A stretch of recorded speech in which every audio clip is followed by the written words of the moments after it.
Tempio di San Nicolò è sorto a Treviso ad opera dei frati predicatori dell'Ordine Domenicano.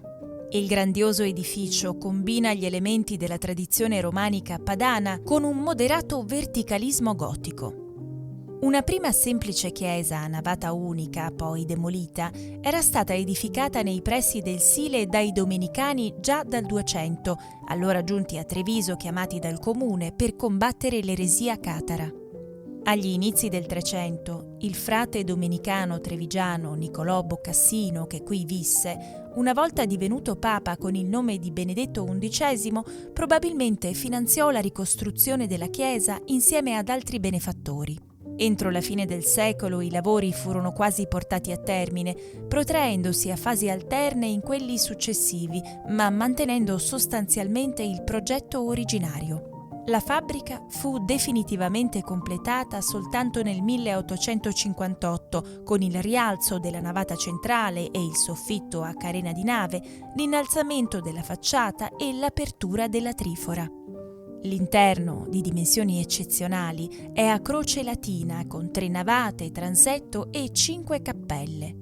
12 enormi pilastri cilindrici, numero del collegio apostolico, sormontati da archi ogivali, sorreggono l'intera costruzione, coperta al centro da una volta a carena di nave e ai lati da 2 volte a crociera.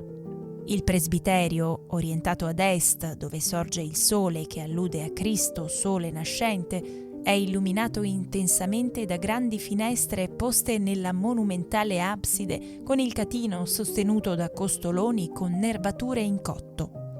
Numerosi sono i dipinti murali trecenteschi che ornano le colonne e le pareti del tempio. Presso l'ingresso laterale, la seconda colonna della navata a sinistra è decorata da affreschi eseguiti da Tommaso da Modena, che ritraggono le umanissime figure di San Girolamo nello studio, San Romualdo in cattedra, Sant'Agnese e San Giovanni Battista. Su 2 pilastri, un artista di ambito veneto e uno di ambito emiliano hanno raffigurato la Madonna del Parto, un soggetto caro ai domenicani legato al tema dell'incarnazione. Un senese della cerchia di Bartolo di Fredi è l'autore dell'Adorazione dei Magi e Santi nella prima cappella absidale della navata destra. Su una parete della stessa navata spicca per imponenza il colossale San Cristoforo che guarda il fiume con Gesù bambino sulle spalle, affrescato a inizio 400 da Antonio da Treviso. Nella cappella maggiore, sulla parete sinistra, è il monumento funebre di Agostino Onigo, senatore di Roma, armoniosa composizione rinascimentale in cui l'elegante apparato scultoreo è incorniciato da una decorazione pittorica di gusto antiquario con alla base 2 armigeri che sorvegliano il sepolcro. Nell'abside troneggia la grande pala rinascimentale della Madonna con il Bambino e Santi, iniziata dal veneziano Marco Pensaben e conclusa dal bresciano Giovanni Gerolamo Savoldo nel 1521.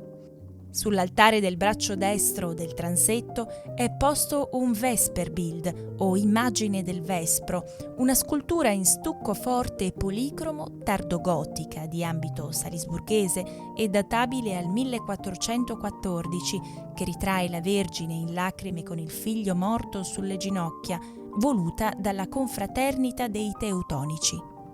In onore del primo papa trevigiano, il pittore Giacomo Lauro ha illustrato sulle portelle della cassa dell'organo, in una fastosa ambientazione scenografica, le storie del beato Benedetto XI.